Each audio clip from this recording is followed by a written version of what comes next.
بسم اللہ الرحمن الرحیم والصلاة والسلام علی رسولہ الکریم وعلی آلہ وصحبہ اجمعین، اما بعد۔ میرے محترم بھائیوں، بہنوں، بچوں، بچیوں، عزیزوں، جاننے والے، نہ جاننے والے، السلام علیکم ورحمۃ اللہ وبرکاتہ۔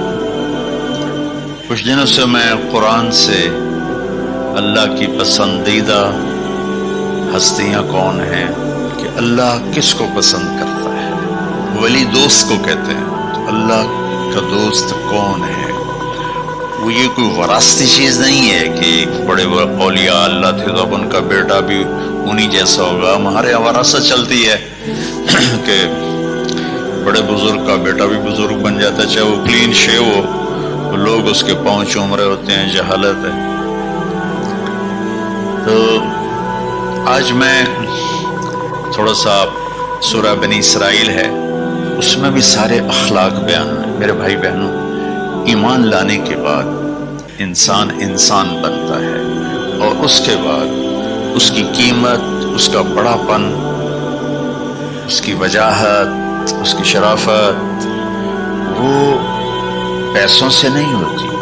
پیسوں سے انسان مالدار تو ہو جاتا ہے، بڑا نہیں بنتا، بڑا نہیں بنتا۔ ہمارا علم غلط ہو گیا۔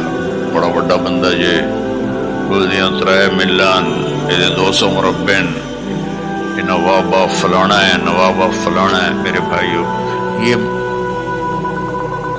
بالکل غلط علم ہے۔ بڑا وہ ہے جسے اللہ پسند کرے، بڑا وہ ہے جو میرے نبی کی زندگی کے پیچھے چلے، بڑا وہ ہے جس سے اللہ تعالیٰ راضی ہو جائے، باقی سب چھوٹے چھوٹے ہیں۔ تو آج ایک تیسری جگہ سے میں کچھ باتیں قرآن سے عرض کروں گا جن کا تعلق ہمارے ایمان سے بھی ہے، اخلاق سے بھی ہے۔ وہ ہے بسم اللہ الرحمن الرحیم، وَقَضَىٰ رَبُّكَ أَلَّا تَعْبُدُوا إِلَّا إِيَّاهُ بِالْوَالِدَيْنِ إِحْسَانًا إِمَّا يَبْلُغَنَّ عِندَكَ الْكِبَرَ أَحَدُهُمَا أَوْ كِلَاهُمَا فَلَا تَقُل لَّهُمَا أُفٍّ وَلَا تَنْهَرْهُمَا وَقُل لَّهُمَا قَوْلًا كَرِيمًا وَاخْفِضْ لَهُمَا جَنَاحَ الذُّلِّ مِنَ الرَّحْمَةِ وَقُل رَّبِّ ارْحَمْهُمَا كَمَا رَبَّيَانِي صَغِيرًا۔ یہ بہت بڑا مضمون ہے۔ اللہ نے قرآن بھر دیا والدین کے خدمت کے لیے، والدین کی اطاعت کے لیے، والدین کی ماننے کے لیے۔ پہلا جملہ ہے اور تیرے رب نے فیصلہ کیا، ایک مطلب۔ دوسرا، اور تیرے رب نے حکم کیا کہ بندگی صرف اللہ کی ہے، بندگی صرف اللہ کی ہے۔ عبد اسے کہتے ہیں جو ہر بات پہ سر جھکا دے، عبد اسے کہتے ہیں جو ہر بات پہ بچھ جائے، اس کو عبد کہتے ہیں۔ تو اللہ کہہ رہا ہے میرے بندو، میرا ایک فیصلہ ہے اور میرا ایک حکم ہے، میرے سوا نہ تمہارا ہاتھ کسی کے آگے پھیلے، نہ تمہاری گردن کسی کے آگے جھکے۔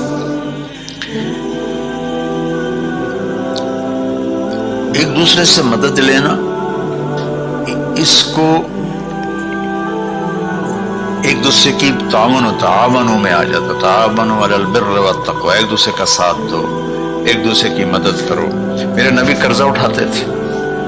میرے نبی جب انتقال ہوا تو آپ کی زرہ 9 وسق پر، وسق 5 من کا ہوتا ہے، تو وہ جو کے بدلے آپ نے زرہ رکھوائی تھی کہ جب میں تمہیں ادا کروں گا زرہ لے لوں گا، اور آپ کا انتقال ہو گیا، آپ زرہ اپنی واپس نہیں لے سکے۔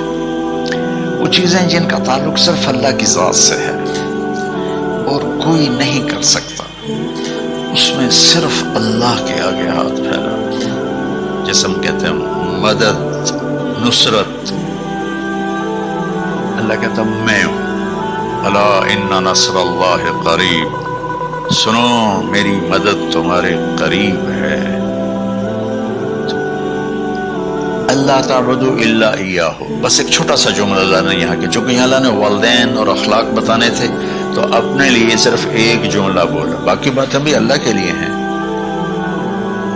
لیکن اللہ نے میری بندگی، اس بندگی سے مراد 5 وقت کی نماز نہیں ہے، حج، روزہ، زکوٰۃ نہیں ہے اس کی مراد، یہ ساری باتیں داخل ہیں، اور اس کے ساتھ 24 گھنٹے کی زندگی اللہ کی مرضی پر گزارو، نفع آئے تو شکر ادا کرو، نقصان ہو تو صبر کرو، برداشت کرو، پھر بھی شکر ادا کرو، کہ میرا رب یہ کہہ رہا ہے کہ میں نے صرف اللہ سے تعلق جوڑنا ہے۔ اللہ کے نبی نے اپنے چچا زاد بھائی عبداللہ بن عباس سے فرمایا کہ یا غلام، اے نوجوان،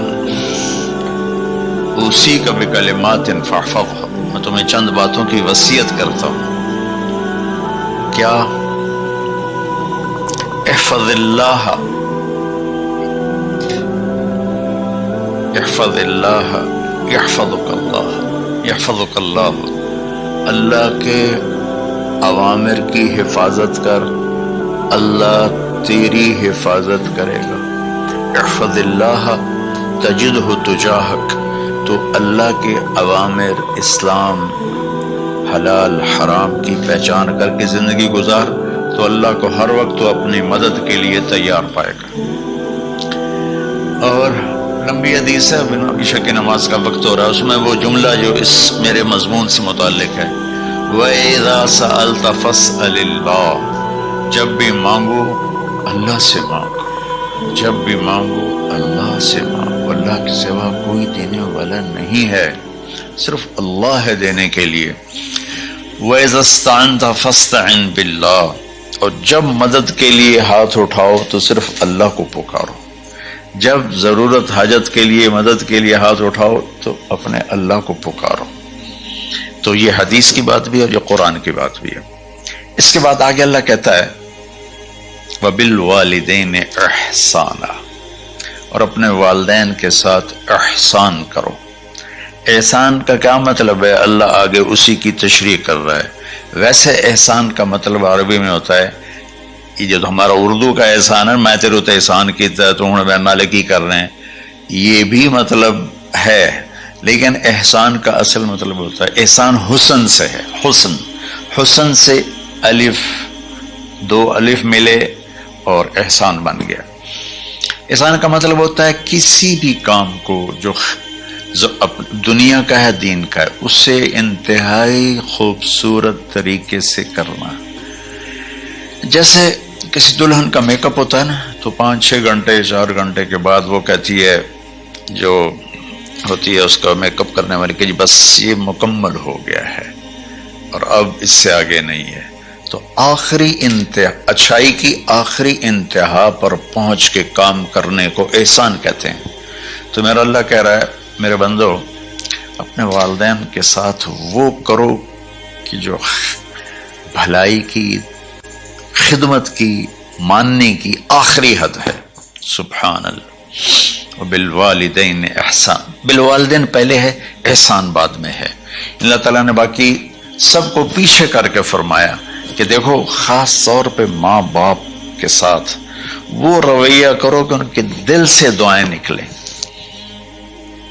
چند دن پہلے ایک والد یوں ہاتھ اٹھا کے کہہ رہا تھا اپنے بیٹے، اکلوتا بیٹا، میں منگنا اللہ کو لو، اللہ تینوں چاہ لگے۔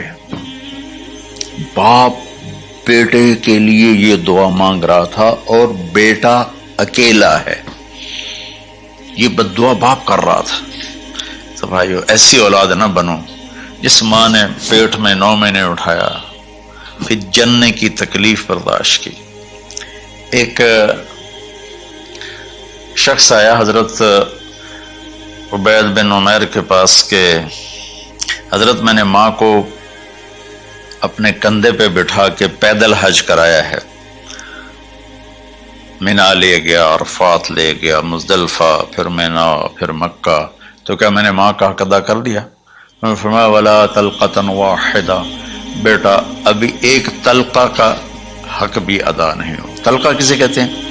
جب بچہ پیدا ہونے کا وقت آتا ہے تو ماں کو دردوں کی لہریں اٹھتی ہیں، وہ اتنی خوفناک ہوتی ہیں کہ ماں چیخ چیخ کے رہ جاتی ہے، اور بعض اوقات ڈلیوری لیٹ ہو جاتی ہے تو وہ تڑپتی ہے، روتی ہے۔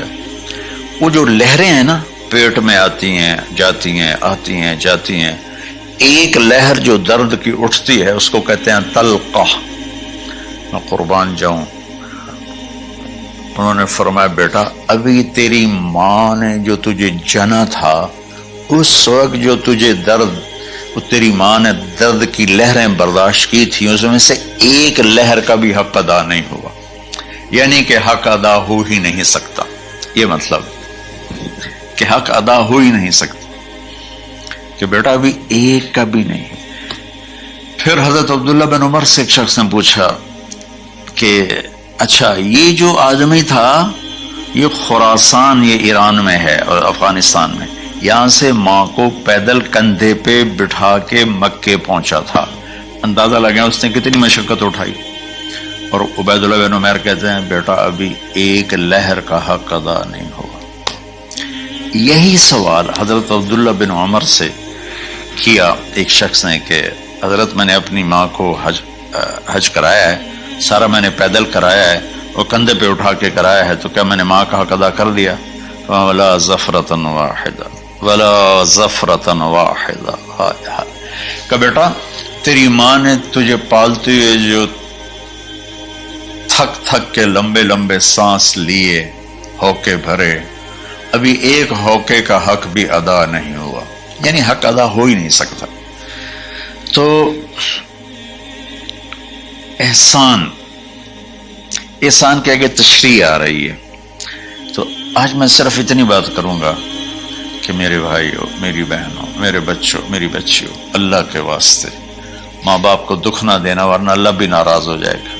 چند دن پہلے ایک بچہ بچی میرے پاس آئے، دونوں میڈیکل اسٹوڈنٹ تھے، کہیں گے ہم شادی کرنا چاہتے ہیں۔ تو بچی نے کہا جی میرے والدین ناراض ہیں، وہ نہیں، اس رشتے پر راضی نہیں ہیں۔ تو میرے باپ کہتے ہیں اگر تو نے یہاں رشتہ کیا تو تیری میری ایک درمیان ایک خط آئے، کھچ جائے گا، خلیج، ہم اس پار نہیں آئیں گے تو اس پار نہیں آئے گی۔ میں نے کہا بیٹی جس ماں نے تجھے 9 مہینے پیٹ میں پالا، 2 سال تجھے دودھ پلایا، تیری پوٹیاں پیشاب صاف کیا، تجھے پیمپر باندھے، تجھے اٹھ اٹھ کے راتوں کو اپنی چھاتی سے دودھ پلایا، کیا اب اس کا اتنا بھی حق نہیں کہ تم اس کی رائے کا احترام کرو؟ اتنا بھی حق نہیں ہے؟ تو میں نے کہا بیٹا میری کوئی رائے نہیں ہے، تو اگر تیرے ماں باپ راضی ہیں تو بسم اللہ ضرور کر، اگر راضی نہیں ہے تو دیکھو موت تک تجھے ماں باپ کی دعا نہیں ملے گی، اور ماں باپ کی دعا نہ ملی تو کچھ بھی نہیں ملے گا۔